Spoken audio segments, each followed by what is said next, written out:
Good evening. This is Mae Brussell.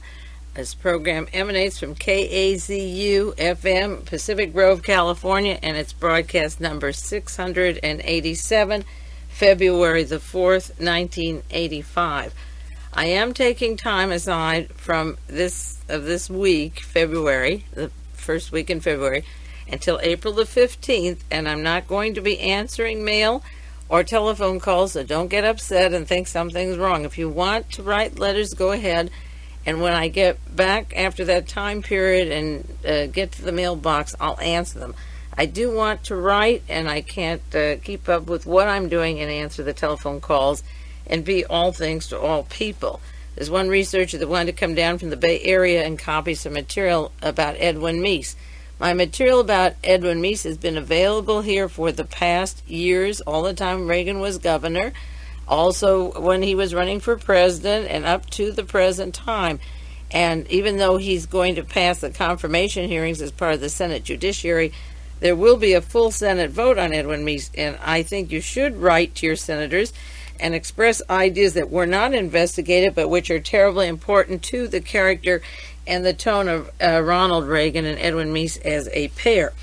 I will be on the air every week, and we'll have the broadcast as usual. They'll go out, and the cassettes will go out.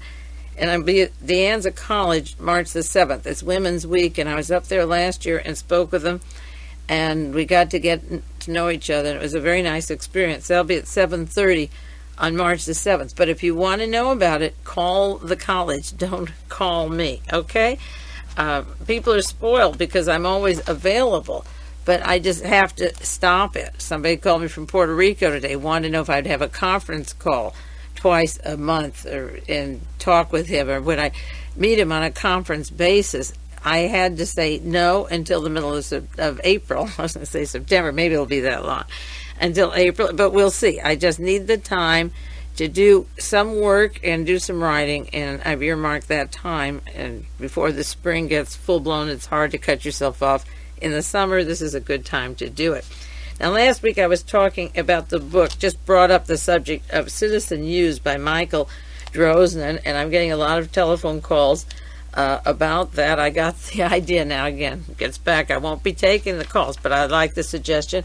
I will be doing a lot on Howard Hughes. It's one of the most important stories, if not probably second importance to Fritz Kramer, Henry Kissinger, Daniel Graham, and Alexander Haig. That power combined to me is the most important story in the country, and under that is the Hughes organization, because Howard as a person was invisible after 1966 and was drugged out of his head from 57 to 66. But these other people weave in and out of the power structure of Washington and right up to the outer spaces pushing the Star War and the offensive weapons for World War III.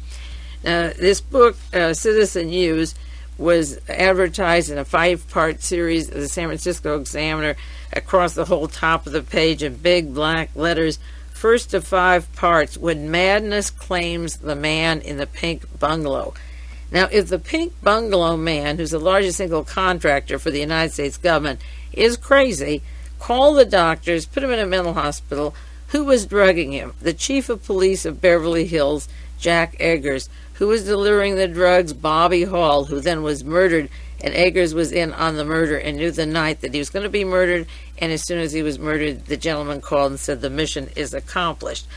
The purpose, I think, of bringing out this book now is to reinforce that old Hughes myth that he was responsible for himself and that his craziness was all on his part and that he was not manipulated by the federal government.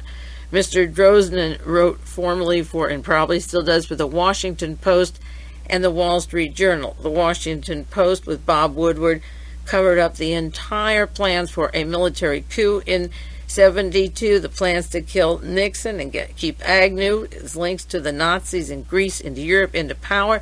They covered up the Louis Tackwood allegations were absolutely true of the links to the Los Angeles Police Department and the original plans to kill Richard Nixon. The Bob Woodward story was a total fraud with touches of truth that you could bank on, so therefore you couldn't distinguish what they left out unless you knew the case very, very well or listened to world watchers all the time that those things were happening and going on.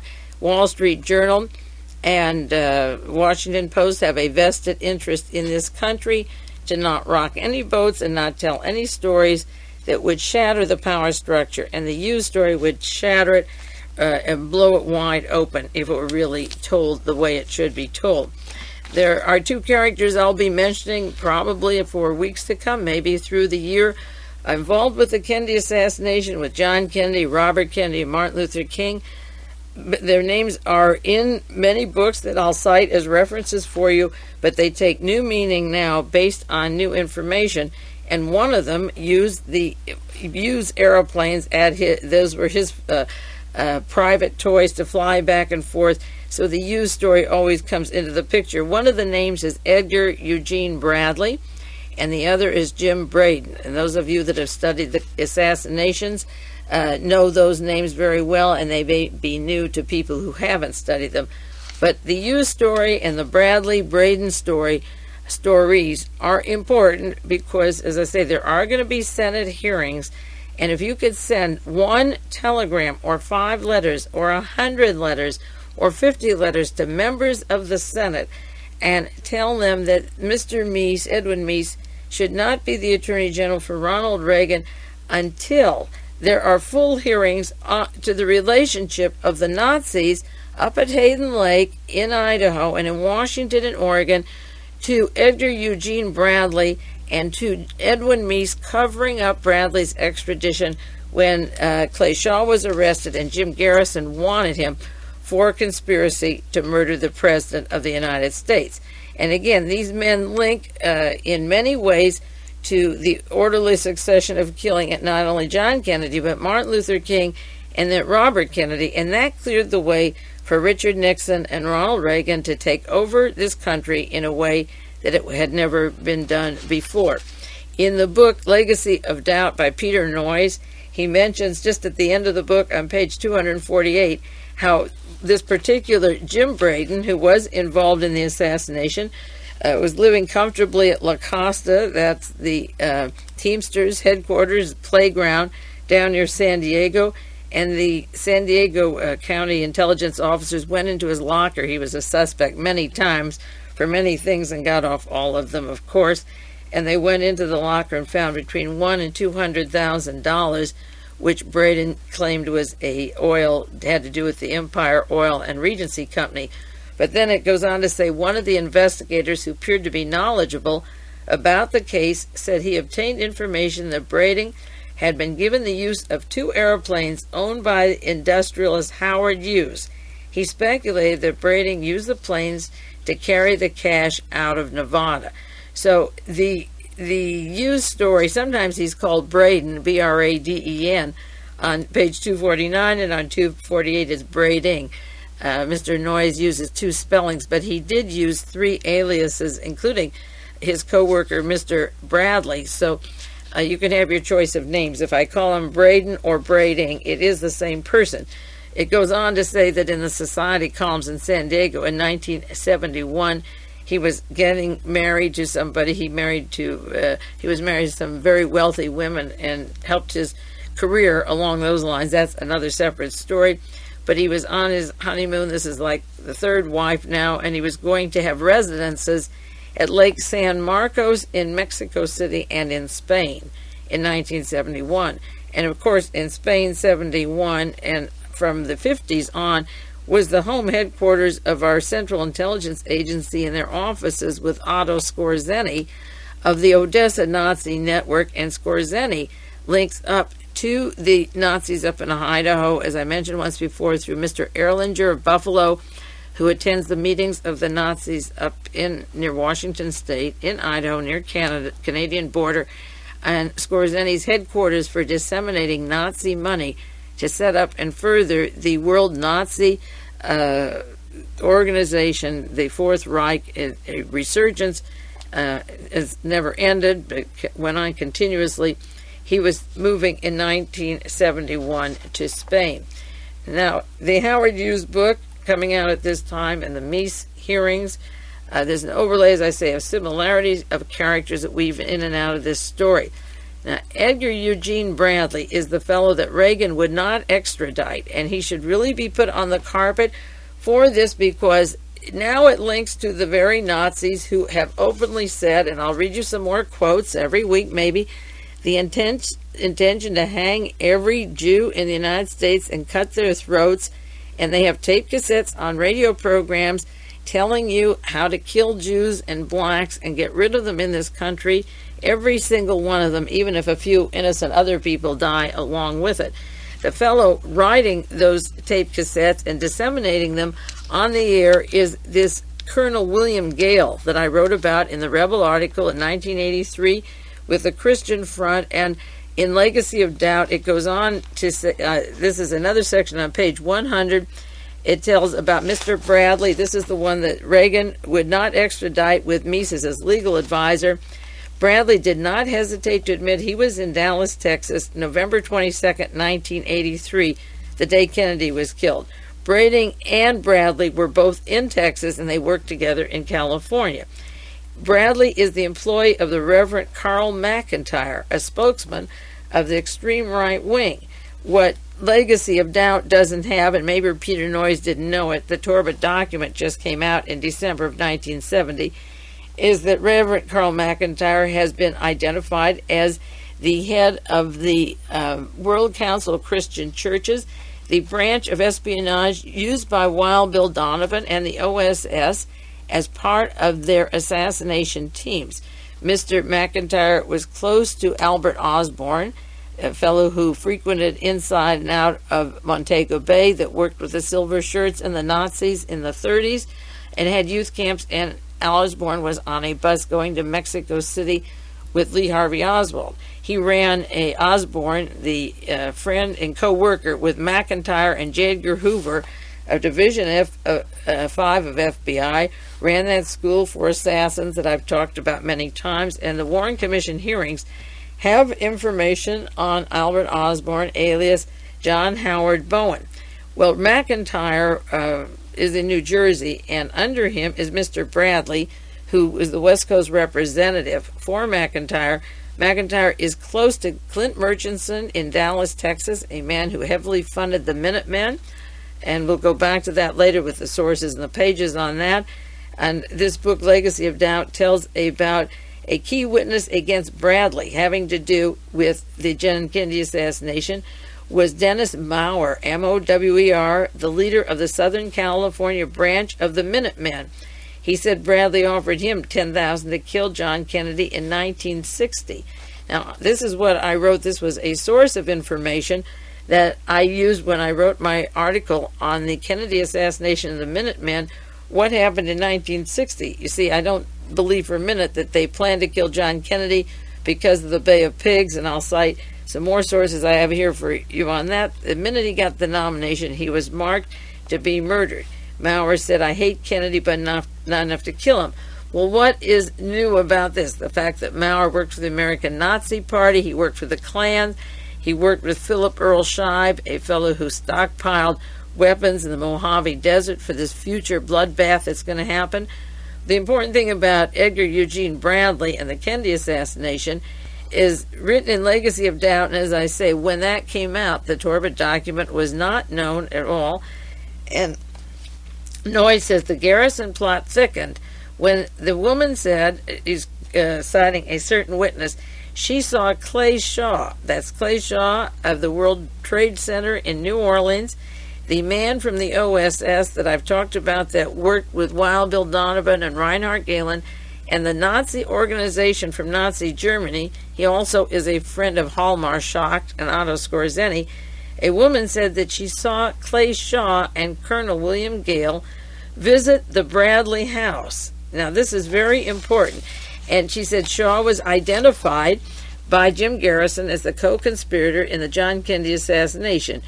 Colonel Gale is a frequent candidate for public office in California and identified by the California Attorney General as a right-wing paramilitary activist who led the California Rangers that had a lot in common with the Minutemen.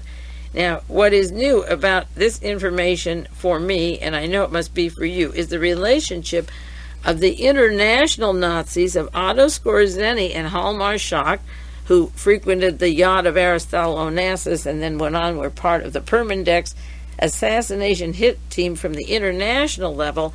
Clayshaw of New Orleans frequenting the home in Los Angeles of Edgar, Eugene, Bradley, and Reverend Gale. Now, Gale is important because even though I had his name a while back, he's making the news stories now for his influence, founding what is known as the Identity Organization, and now breaking out with the murder of Robert Matthews up in Washington near Puget Sound of November 1984. We got into a different ballgame because when those Nazis surfaced up there that are into the counterfeiting and to the bank robberies and the brink robberies that always were Nazi organizations to get money and raise it in Europe for the Waffen-SS and here for the worldwide Nazi organization.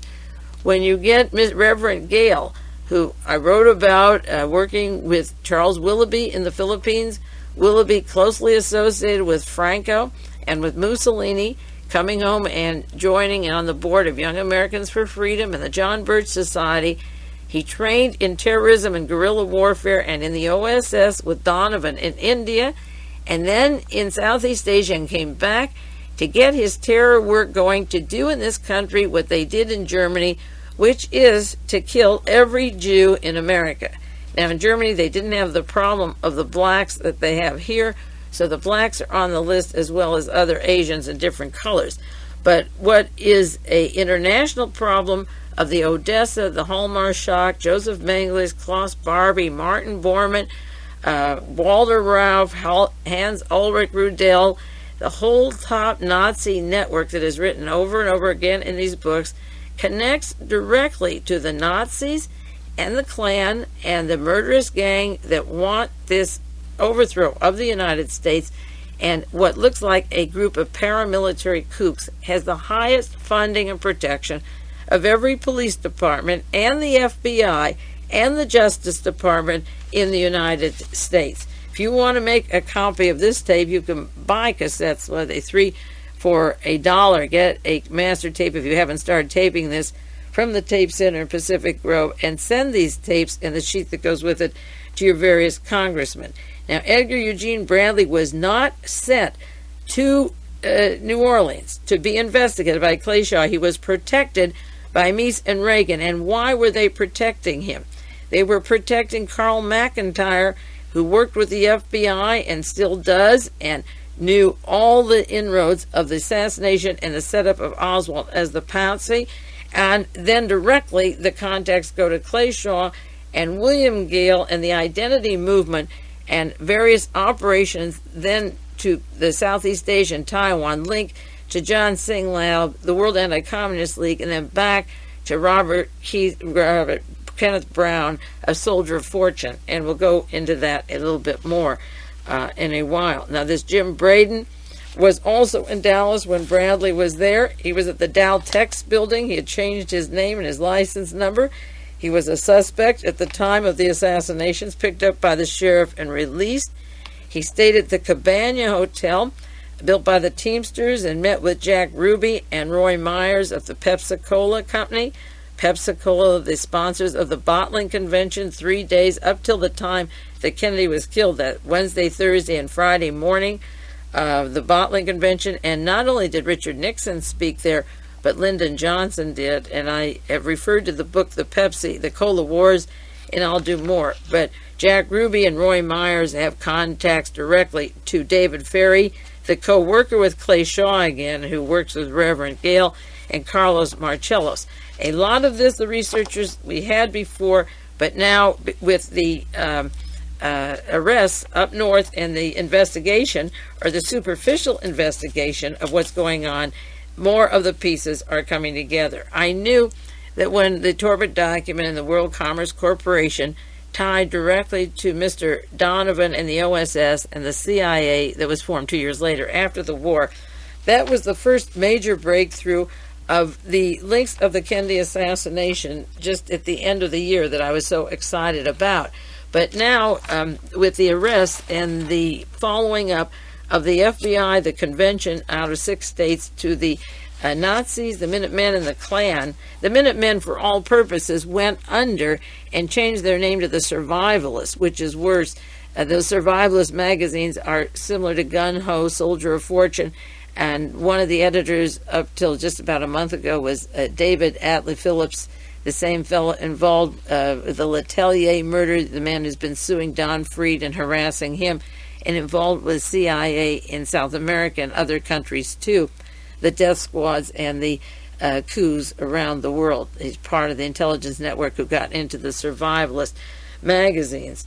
So the Clay Shaw is very important for his links to the international Skorzeny, Hallmarschak, those Nazis, not the Neos, the real hard German Nazis, and also with Mr. McIntyre and Colonel William Gale, and Mr. Bradley and Mr. Braden in Los Angeles, California. As I say, these pieces are all coming together at this time.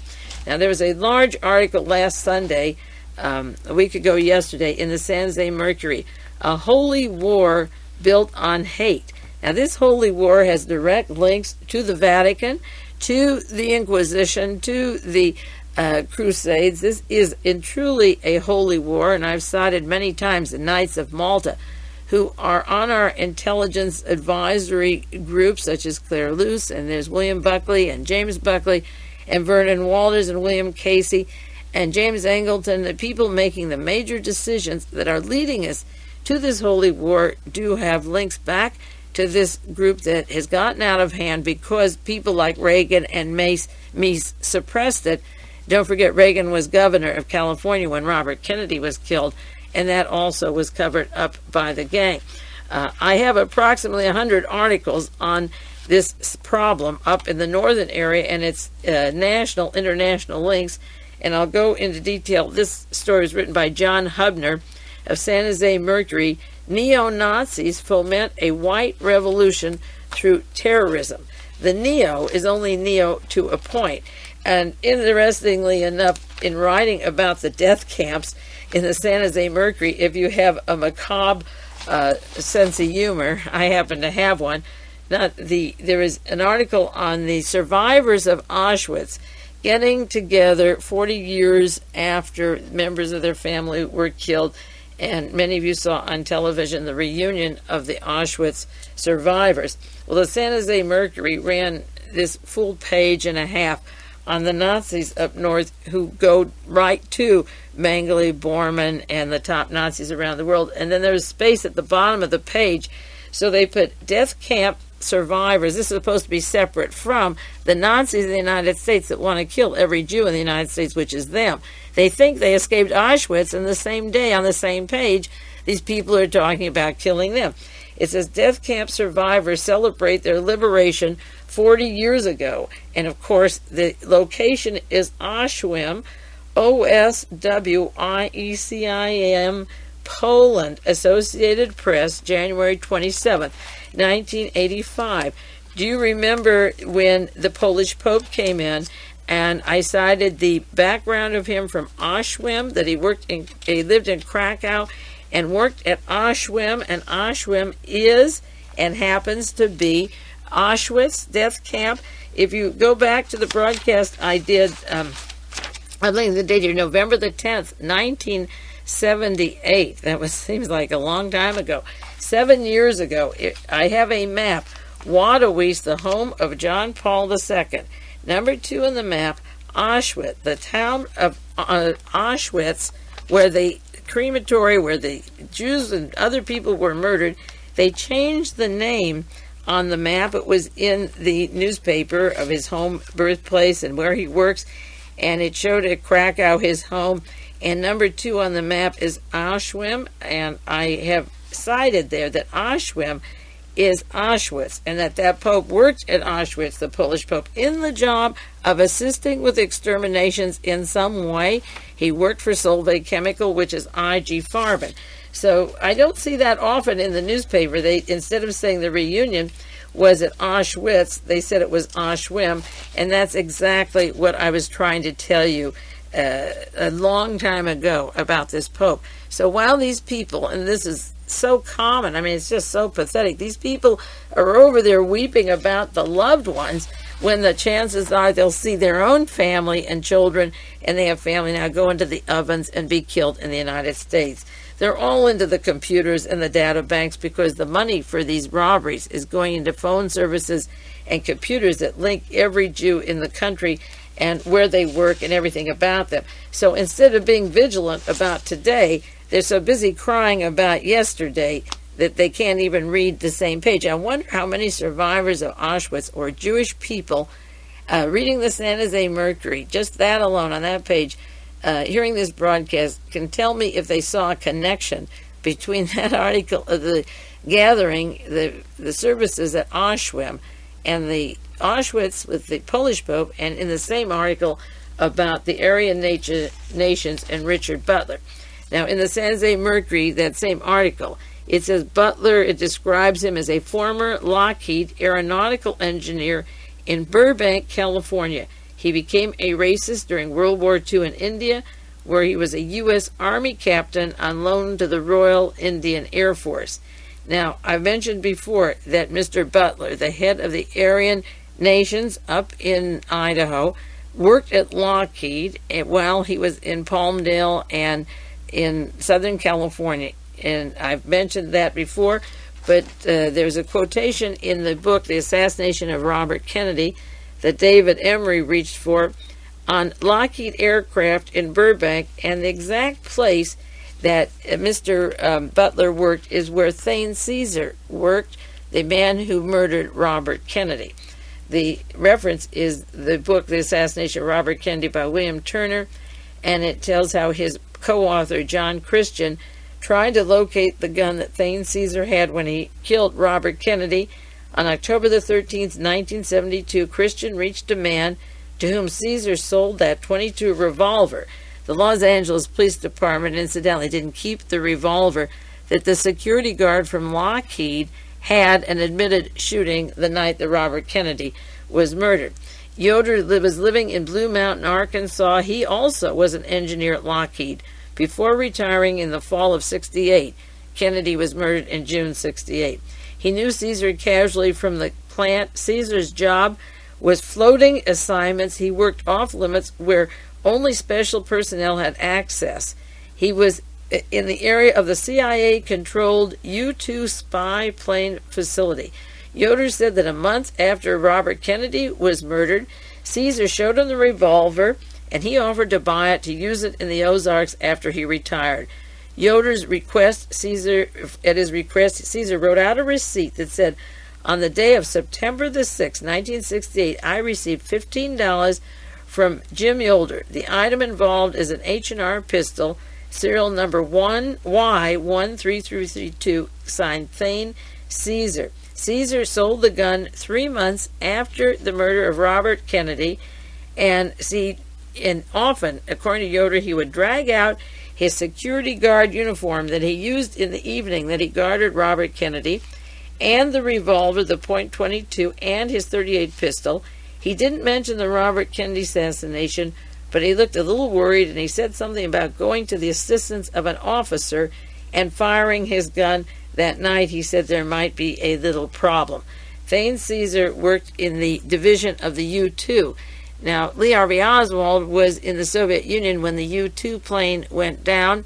He had worked at the bases in the Philippines and in Japan. And when Gary Powers was brought home for an exchange with Mr. Abel, a Russian spy, and Gary Powers' feat of being downed, broke up the peace conference between President Eisenhower and Khrushchev at that crucial moment in June 60. It was supposed to take place. Downing the U-2 prevented the rapprochement of these two world leaders. And when they exchanged Gary Powers for Mr. Abel, the law office of Wild Bill Donovan of the OSS represented Mr. Abel in the exchange. Another gentleman, Donovan, not Wild Bill Donovan, was the lawyer, but he came from the office of Bill Donovan and made the exchange, and they were involved in the CIA U-2 plane, the exchange of the various people and bringing Gary Powers back to this country.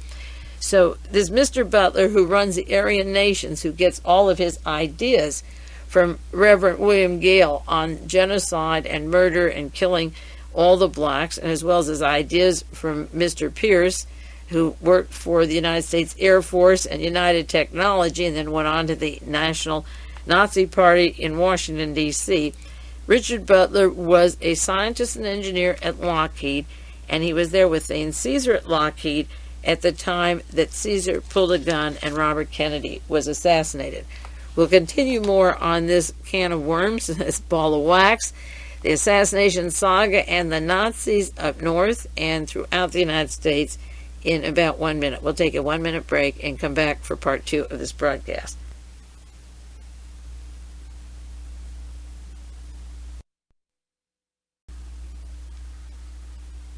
Good evening. This is part 2 of broadcast number 687. It's made Brussels on KAZU FM in Pacific Grove, California, February the 4th, 1985. Again, I'm going very slowly. I usually talk fast because there's so much to put through in 1 hour with you, and I have a lot of material, but I want to get this very clear. Write to various senators or all the senators. There's only 50. If you wanted to write a letter and copy it, and basically just change the name Dear So-and-so or Dear Senator, and write in the name of the senator and say you don't think that Edwin Meese is fit to be the Attorney General, because there is a lot of information now being put together of the role that he, particularly as a legal advisor to Ronald Reagan, suppressed the assassination teams that were involved with the murder of John Kennedy and Robert Kennedy and Martin Luther King, and by not allowing Mr. Bradley to go to Jim Garrison to testify or to be cross-examined on why he was in Dallas. I don't say Bradley was in Dealey Plaza. Mr. Brady was in Dealey Plaza at the Dow Tex building. But what he was doing there and his role with Mr. Reverend William Gale and Carl McIntyre and the FBI and the Minutemen and the Nazis involved with this network, and the tentacles, again, going down to Oaxaca, Mexico, through Mr. Bradley and McIntyre.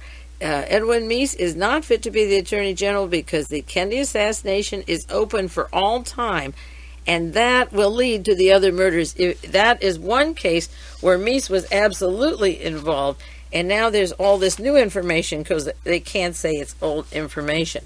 Now, to tell you the kind of people I'm talking about or dealing with, I shared some of this before, and I want to emphasize the point. Our time in this country is running out if you don't take these words seriously. These people are not fools. They are engineers like at Lockheed, or work at United Technology, or for the Air Force, or worked as Army officers in the military. These are not kook people just getting together and shooting in the wind. These are people who have been arrested over and over again, that got off on every charge and get away literally with murder over and over again, and have powerful people in the government always protecting them. Last May 19th, 1983, there was an article about that woman Nellie Babs, who talks on a radio station in Kansas City about attacking the blacks and the Jews, the IRS, and other enemies. She doesn't happen to like Catholics personally, but the Catholics figure in a major role in the Knights of Malta with Patrick Frawley, and I could cite, as I did a few of them before, the connecting link to the Vatican connections happens to be Robert Welch of the John Birch Society and H.L. Hunt. As a matter of fact, a researcher obtained for us to share on the air a document that was a letter correspondence involving the Vatican to H.L. Hunt after the 3 Ks were dead, the 2 Kennedys and Martin Luther King, to have millions of dollars in South America to begin youth groups and funding organizations in South America from the Vatican through H.L. Hunt. Some of the right wing may not like the Catholics, but the higher level, the Catholics and the Mormons and the Protestants are working very nicely, and a good hunk of Jews work with them. But in May 1983, out of Kansas City on the radio, and I'm sure she's on there all the time, this is just one incident, KTTL, this is the kind of people we're talking about, and these are the radio tapes made by Mr. William P. Gale and James P. Wickstrom. He's of the Posse Comitatus. Senator Joe McCarthy is his hero. John Hinckley was a member of the Posse Comitatus. This is what goes on the tapes in the nighttime broadcast. The Jews are the children of Satan. They all have to die. They all have to go, and she tells them in one way or another.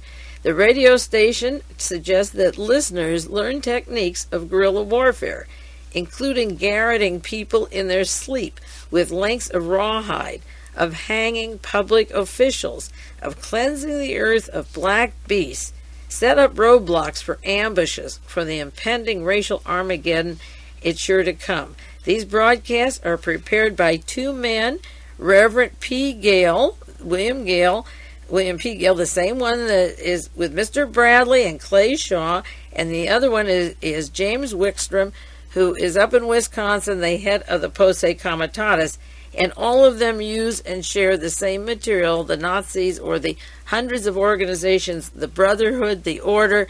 It's all identity. Their philosophy is made up by the same Gale who came from the Philippines and the OSS in India and into California to begin the organization of systematically ridding this country of every Jew and every black. Just leave those two and let them have the fringe. Let's not talk about the others right now. That's their immediate goal.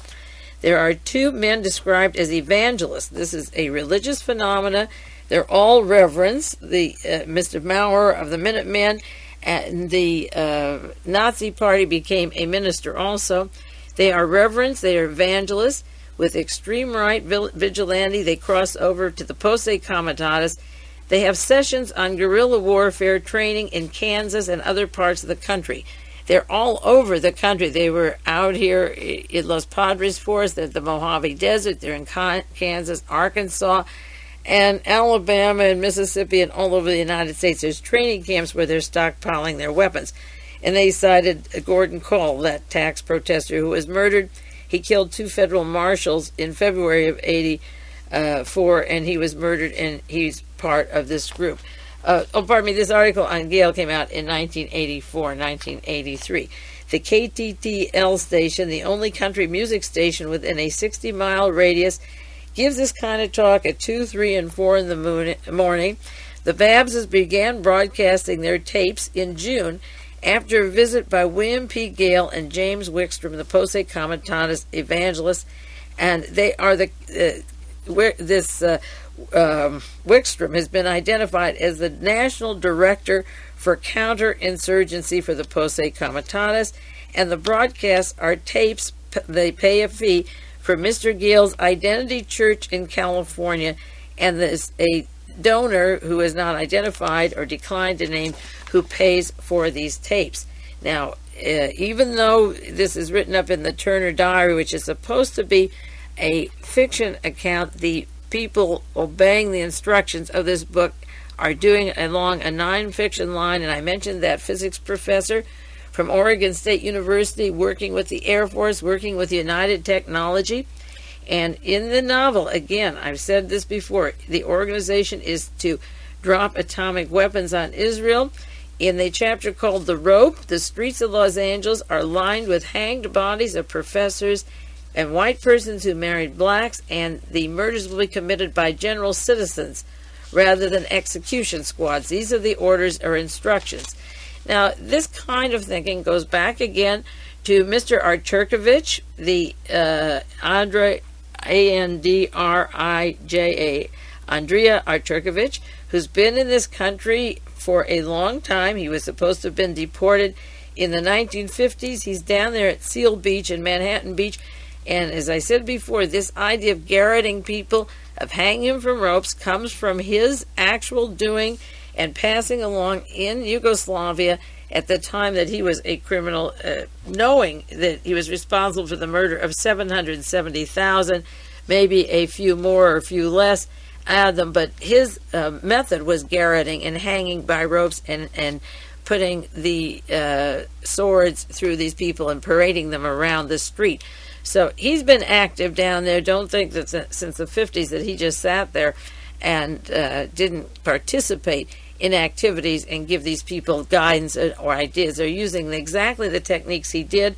And as I mentioned a few weeks ago on a broadcast, Cardinal Manning, Timothy Manning, the Roman Catholic cardinal in Los Angeles, asked for sympathy, that he wanted you to have compassion for Mr. Artukovic. He kind of apologized this last week, but he meant compassion. That's his buddy. Now, if you think this isn't going on, go one step further. In the Miami Herald, January 29th, there's a story, Radio Liberty is specializing in anti-Semitism.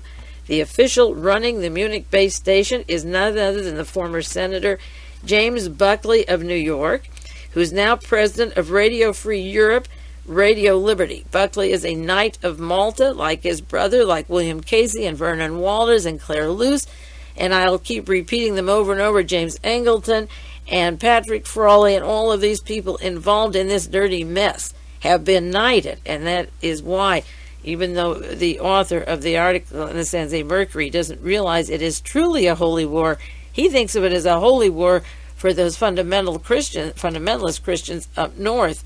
But it's more than that. It links to the Nazis all over the world and the paymasters of the Vatican getting their fingers in it. Now, this is a story that just came out, as I say, this last week by Lars Frick Nelson.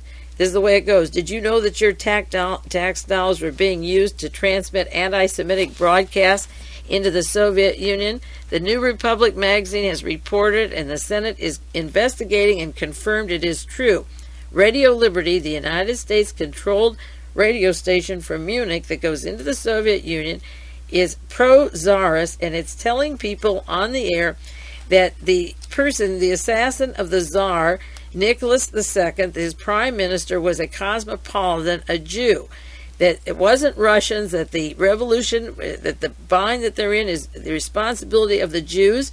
And they are reading on the air in 1985 the Protocols of the Elders of Zion that were published, these forgeries by Henry Ford, a large supporter of Adolf Hitler, and they're blaming the Jews for the Bolshevik Revolution. This is not the only example, the Miami Herald says, according to listeners and critics of Radio Liberty. The Ukrainian service explained the wartime atrocities against Jews were because so many Jews were Bolsheviks. It didn't say there was a plan to wipe out every Jew, even the banking Jews and the rich Jews and the people in industry and the professionals. It said that the reason Jews had to be killed is that they were Bolsheviks. What is the point of this? The Miami Herald asked. The point is that the Radio Free Europe is anti-Semitic. They want to appeal through bigotry to the anti-communists to push off their problems again on the Jews. They have a tendency to blame the Jews for communism in the Soviet Union, and they're using this on the air. And the critics of Radio Liberty said that the anti-Semitic overtones of many of the broadcasts are not a deliberate policy, but are the result of the U.S. radio station out of control. Radio Liberty is a zoo of petty scores being settled. Well, that apology is an outright lie, because Radio Liberty was set up by Nazi war criminals thick into the murdering, and they're trying to appeal inside the Eastern Bloc again that the Jews got you in the bind. The reason Russia's in control of you now had to do with the Jews. The station says the Munich-based station is nominally under the control of U.S. officials such as James Buckley. The original generation of emigres who fled Russia in the 1920s and 30s were the monarchists, the noble men, and socialists. Many emigres who left during World War II were recruited for Radio Liberty by the CIA and were Nazi collaborators. It does go on and say that in the story. Many are devout Russian Orthodox, and they want to play into the hands of the Soviet Union and say your slavery or your bondage is that because the Jew got you into it. Not that Poland and willingly was used and went along with Adolf Hitler in attacking Russia and invading there and doing horrendous mass murders. I was just reading sections of the book Roosevelt and Hopkins, and how in that book it tells how Stalin wrote and said that we need a buffer, that none of you have ever gone through what we have through 2 wars, and particularly the last war, and that there's no way that they'll ever go through again. It said that this wasn't a war for property, that Hitler went through like Attila the Hun. These were barbarians that had nothing at all to do with the way people even wage war, if war is called civilized, which it isn't. Nobody ever saw a war like Adolf Hitler conducted. And furthermore, the war that's going to come on this soil by the same people is going to be equal to it. This is your chance now. These are the connections. If you want to move, move. If you want to get in touch with people, get in touch. Get in touch with your congressman and move on these broadcasts that I've been doing the past few weeks and that I'll be doing right into the next year, because there's enough material now on these interconnecting links to do about 25 continuous broadcasts I have right here and I've been working on for the past month. Now, the breakthrough of all of this, a lot of the material I had on Bradley and Braining, the breakthrough came in with that shootout. There were several items that changed the whole picture of the research that I'd done for 21 years. One was the shootout up in Washington and the Nazis at Hayden Lake that broke open the links of Keith Gilbert from the San Quentin Aryan Brotherhood, and Keith Gilbert had an instrumental role in planning the murder of Martin Luther King with the Minutemen in California. He went to jail for planning it and having the weapons, but then King's murder later ties into these very same people. And Richard Butler, the engineer from Lockheed, who worked with Mr. Wheat and Mr. Reverend Gale, who has this meeting on his compound with Manfred Roeder, the top Nazi who's now in jail. His wife attends the conferences, and as I say, Mr. Erlanger, with their links to the entire Galen network down in South America. The shootout in November and the connections of world commerce to Mr. Donovan and the OSS and Clayshaw were two of the big breakthroughs just at the end of the last year, the beginning of this year. And another major breakthrough to the connections of these links of the worldwide Nazis and to Reverend Moon and John Singlaub came during 1983 through the entire year of the links of Western Goals and the Board of Western Goals to the Los Angeles Police Department. And, of course, the Board of Directors of Western Goals is a who's who of military Nazi intelligence operations and their computers into the police departments. The Falwell role in the nomination of the president, of Ronald Reagan, and the surfacing of the new right with the Armageddon philosophy as of the conventions in Dallas again this last August in '83 brought the story of Bradley and Braining to a new place, because it is Falwell's belief, and he says it in his sermons and so forth, that every Jew on planet Earth has to burn. This is the tribulation period, and he goes into the glorious second coming of Christ after the earth is rid and scorched of all the Jews and non-believers of Jesus Christ, his Lord. He can't come back till all the Jews are killed, and they will all die. So while this Mr. Pierce is writing the Turner Diary, a guy with military background in the United States, and Mr. Butler from Lockheed and an engineer is running the Aryan nations, the Falwell religious right is running the idea synchronized with them. So what you hear on Kansas City at 2 and 3 in the morning about learning how to garrot and how to poke and kill isn't any different than what Falwell's doing. They're just telling you the methods to do it, and Falwell's telling you it has to happen. And all of these things, just as I said, at the end of 1984 and this month of January, I've spent outlining various books. Now, my library must be filled with books on the Kennedy assassination and the far right, but I'm just going to cite several for you now that are important to this research that I've been outlining, and David Emery has been doing that. We're trying to get this together. There's 9 books and 1 article that I've been working on this past month. This is one reason why I want privacy and time, because I'm making headway with what I wanted to know and what I can share with you that's more important than everyday conversations on the phone. In chronological order, the books that I'm working on that I've cited before that are important to this case, one is the book The John Birch Society in California Politics in 1966 by Brian Stevens. And this has to do with John Birch of the OSS and Wild Bill Donovan of the OSS and Claire Chennault, and the potential of violence, of bringing violence into the streets of America through Robert Welch and the forming of the John Birch Society and its links to Colonel Willoughby and to General Walker and Reverend Billy Hargis and the Christian Crusade, the Christian Front, the Birch Society. This book is an important one that I'm outlining. The next book came out in 1970. As I said, I'm putting them in the chronological order. 1970, The Nomenclature of an Assassination Cabal by David Copeland and Bill Boxley, formerly of the CIA. They're both dead now. They passed away not too long ago. And this goes into Carl McIntyre and Roy Cohn, who's on the board of Western Goals with John Singlaub and that gang. I'm rereading and studying the Torbett document. I spent months outlining it when I got it in 1970. Now I'm going through it again to see it with another eye. Power on the Right by William Turner, 1971. A key book into all the prime people involved and their links and connections to the Minutemen, the Nazi Party, to William Gale, and as I say, now this new story with Gale up north, it takes them up to Idaho. This was written in 71. Mr. Swift, the Reverend Swift, who had the congregation in Palmdale where Identity was formed, and William Gale took over from there. And Mr. Butler, who formed the Aryan Nations, he went up north in 1973. So when Bill Turner's book came out in 71, Richard Butler wasn't up north, and they hadn't started their work there.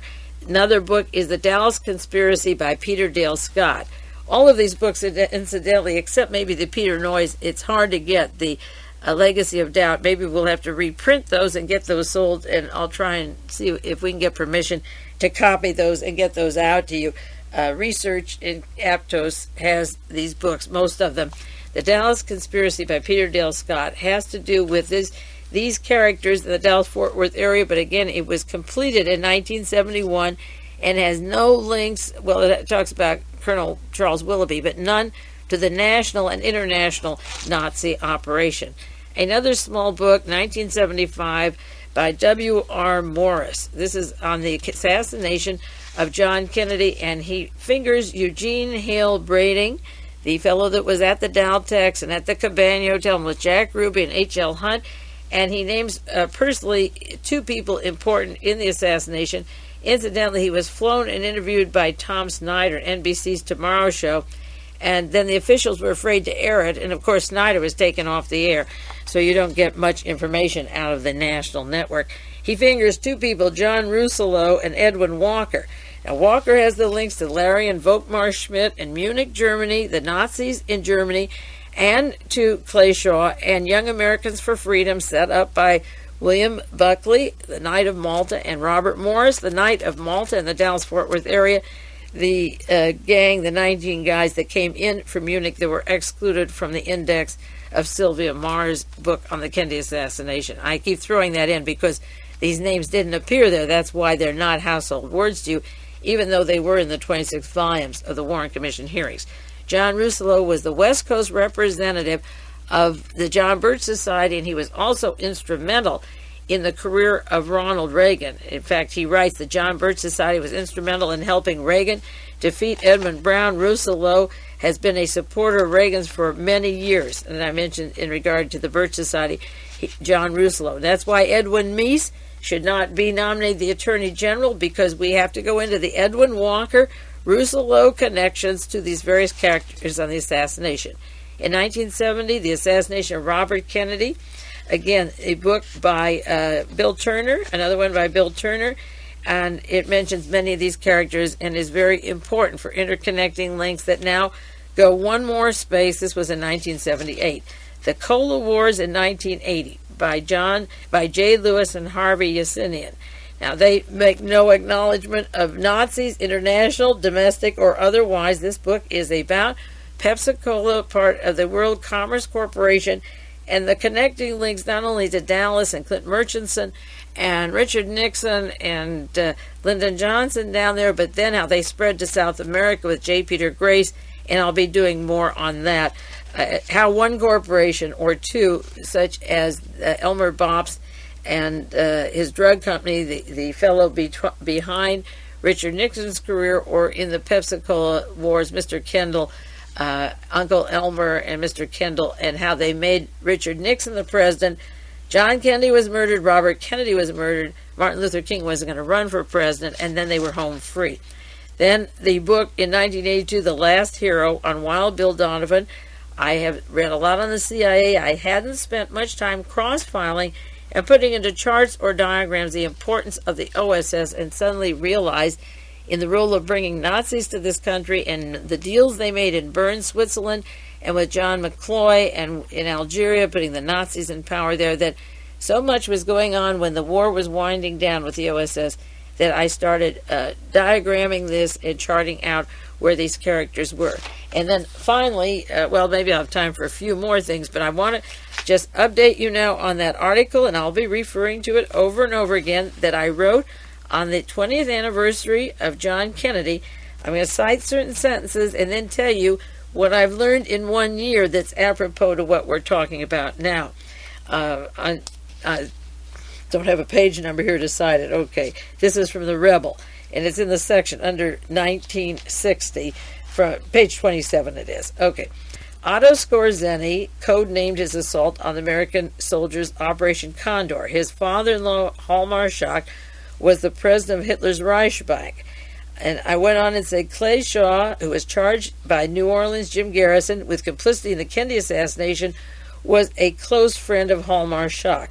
When I didn't know that Mr. Erlanger, the name Erlanger from Buffalo, New York, was a close associate and wanted to bring Skorzeny into our Defense Department and see our military installations, and that he works with Richard Butler and the Aryan nations up in Idaho in the Northwest and with the computers from Dallas and throughout the United States. I didn't know about Richard Butler at that time.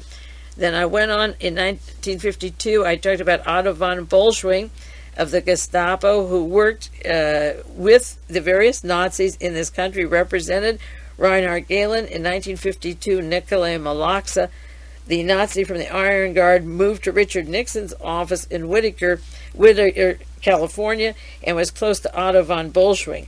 What I didn't know then that I learned this past year and just recently, I had in the files but forgot, that Otto von Bolschwing was close to Wild Bill Donovan in 1939. Before we even entered the war, Hitler had already been into Poland and had taken many of the countries we weren't going into after Pearl Harbor. He was close to Mr. Donovan and the corporate heads, but particularly Donovan, who was forming the OSS just at that time. William Stevenson had come from Great Britain to Washington, D.C. to form the OSS, and Otto von Bolschwing was working with Donovan at that time. Now, I wrote under the 1960 elections, continuing Richard Nixon versus John Kennedy, that before the elections of 1960, a group within the Christian right planned to kill John Kennedy in Van Nuys, California.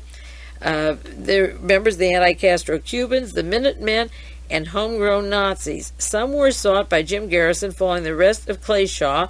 Garrison wanted the extradition of Edgar Eugene Bradley, and Governor Reagan refused to sign for it. What I didn't put in the article at the time was that Edwin Meese, the future Attorney General, was the man who prohibited the extradition of Bradley as a legal advisor. Now, all the time I was writing the article, Bill Turner was here saying, that's too long, and he was cutting out the very pertinent parts, even though he's written 2 marvelous books on this subject, and I'll go into that, what happened here again for some of you, but it's a complicated story, but I couldn't put all the things in I wanted, and I got more than they wanted me to put in, but Larry Flint wanted it in.